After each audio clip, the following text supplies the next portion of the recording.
Hi, love. It's Christine Arylo here, and I just felt like I needed to sit down today on the International Day of Women and imagine that you and I were here having a conversation one on one to just connect in.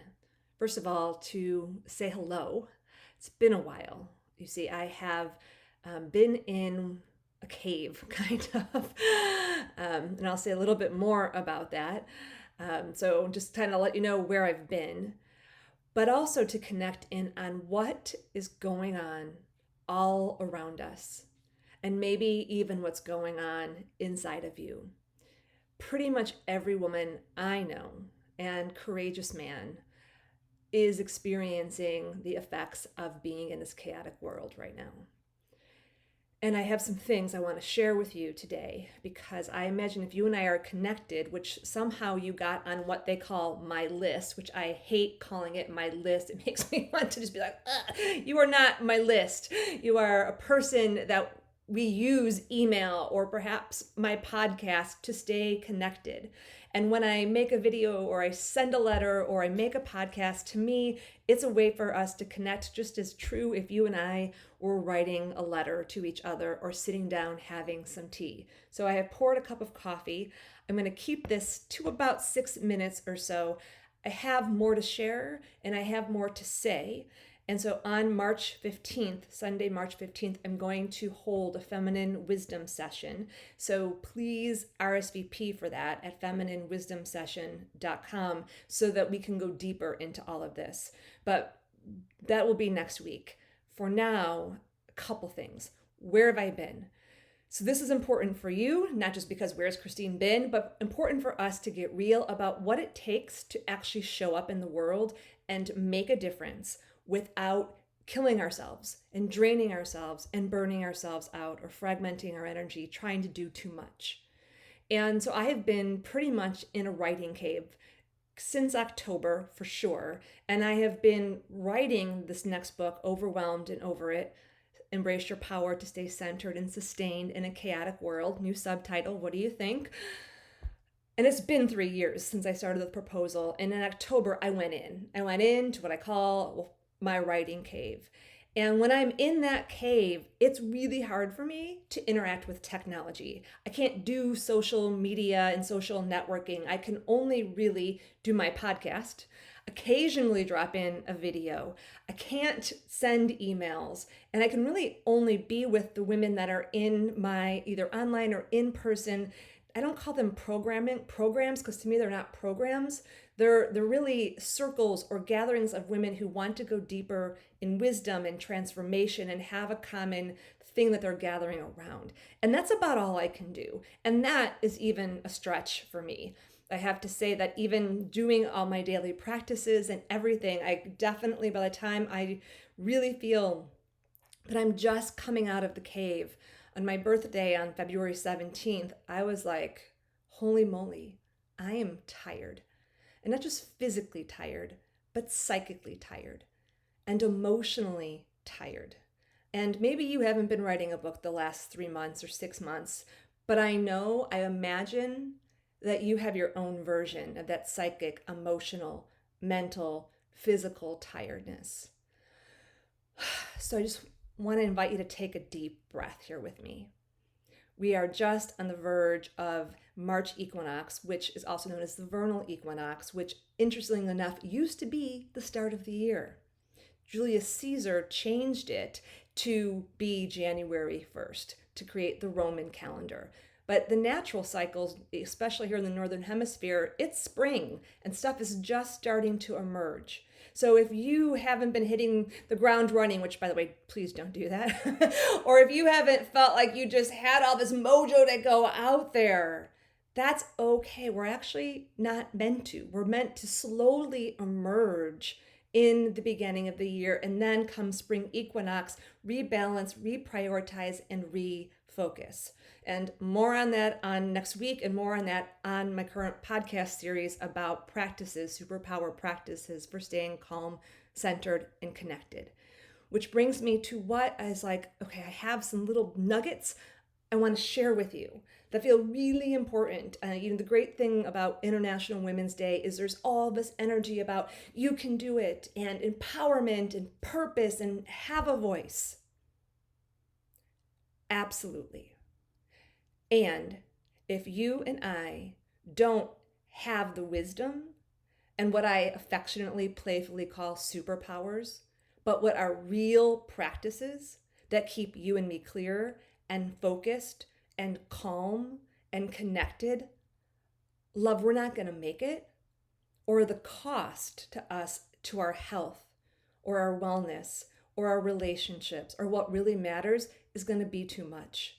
So I'm a voice right now for, yes, purpose and presence and power, and get into alignment with what is yours to do from a place of putting personal sustainability at the core.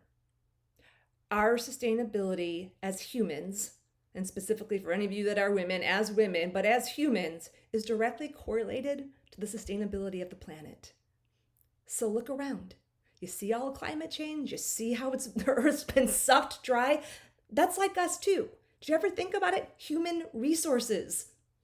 Humans are treated as resources in this world. And so every system, so many organizations, things that we don't even know we do ourselves, are adding to the chaos and the clutter and the burnout and the exhaustion. So I have 4 things for you today to chew on.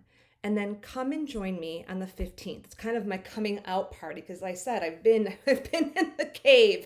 My hair even looked a little bit like I was in the cave. Like I had to do a deep scalp treatment, 2 of them this week, because I was just like, wow, I really look like I've been in a cave for a while. We got to keep it light too, you all, because if we don't keep it light and have some laughter, we're really not going to make it. So a couple things to chew on before we come together on the 15th for the Feminine Wisdom session, where we'll be on video and or you can join via audio, which makes it a lot easier for probably about 75 to 90 minutes, just so we can really have some real conversation and transformation and connection. But a couple things, I just made you a little list here. So just a couple more minutes, I promise. Stay with me because I want you to chew on these, okay? Number 1, it's about clarity. And you see all the craziness that's going on around there with the virus that's flying around the world, and you see all the craziness going on with politics and all of that. Yeah, okay. Here's the thing. Is it real? Yes. Is it not real? Yes. It's really important in order for you and I to stay clear, to get really clear on what's real and what is actually fabricated and amplifying something to create fear and frenzy. See, when you're in fear and you're in frenzy and the world's in fear and frenzy, it's really easy to be distracted from what's really going on. And it takes you off your center and it takes you off your purpose. And so there's this piece of really being awake and aware of what's real and not. Number 1, so just chew on that. What's real here? Number 2, focus. Not focus like we learn in our jobs, not focus like we have to be all mental about it, but focus in this way. And here's my other question for you. Focus in knowing what your part is. What is your part to play in the world now? And it doesn't have to look like having a gazillion followers on the Facebook, because who really freaking cares about that? Come on, really? I don't really care about that. What I care about is the difference and impact I make in this world, on the people I'm with, and whether you're a mother or a parent or a father or a whatever, that's also part of your part. So get clear and just chew on that. What is my part? It will go so far in helping you stay focused. 3, calm. Breath. Mindfulness is great, but it's not your mind that gets you all swirled up. It's your heart and your somatic memory in your body. And so expect that you're going to get swirled up. Expect anxiety, expect confusion, expect doubt. Honey, if you are awake and you are saying yes to living in alignment on purpose, you're going to feel these things. You're going to feel them anyway. And so we have to really lean into our practices to be proactive of not only how to deal with all that crap, emotional stuff and physical response when it comes up, but also What are your practices on a daily basis, on a weekly basis?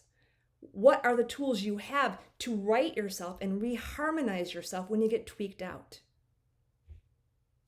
And lastly, courage. And I take a little gulp there.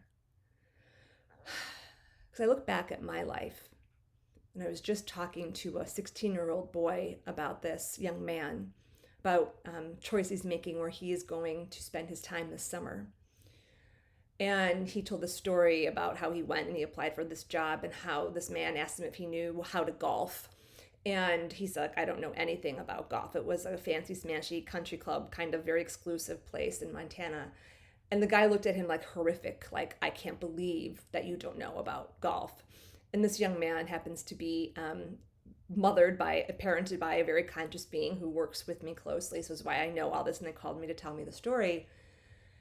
And we had this conversation and I said, it's so great to be that aware of not being attached to what it is you think you should do, but being courageous enough to do what is yours to do and to dare to follow your heart and what is true for you. And I shared the story about how I can look back over my career and many different variations and seeing the conventional path that everyone else was going down, and then realizing that path is not for me, or that path has too high of a cost and I'm not willing to pay it. And my life continues that way. And if you are awake and aware, and courage, remember, comes from the root of the heart. Honey, you're going to be stretched, and you should be stretched. But there is a different, and I hope it's okay, I called you honey. I get like honey, love, beloved when I get like this, because it's like a term of the heart, and I am not interested in just connecting to you from the mental level. I want to connect to you, at the intellect, but also really at the heart in an embodied way as much as we can through this technology.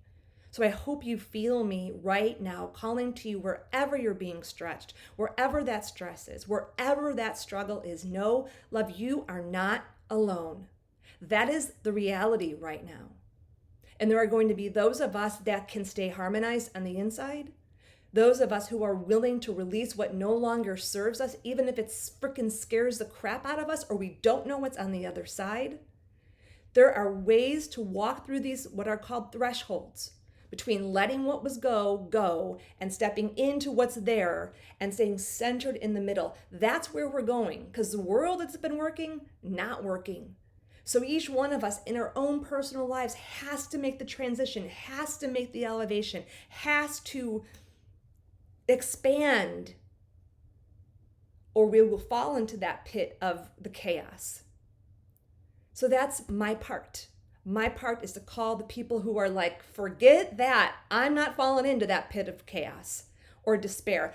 I'm going forward. I'm choosing to elevate. I'm choosing to expand. And I don't exactly even know what that means, but I say yes to that. So whatever your heart's desires are, whatever your soul purpose and path is, you hold on to that because it's real and it's true. And you are not alone in this. There are many of us who are choosing to operate from our hearts, courageous, pure, clear, and take a stand for what is right and true and good for harmony on this planet now. We need you. And I will be here. So there are some superpowers we need to walk through this. I'm going to share more on the Feminine Wisdom Session. Come on March 15th, femininewisdomsession.com, RSVP, free, 5:30 Pacific time, and yes, it'll be recorded. And then what's coming? I'll be having my coming out party on the 15th, so I will be sharing more. I am sitting so deeply myself on what to let go, what to preserve, and what to allow to really grow and flourish. And it has been a practice for sure. And I need another week before I can really, truly say, okay, this is it. And that's what I mean by personal sustainability, giving ourselves the space. So I'm not going to apologize for being in the cave. I wish I could be in good communication with you consistently. And other than my podcast and the circles and gatherings and groups that I hold, I've done the best I can.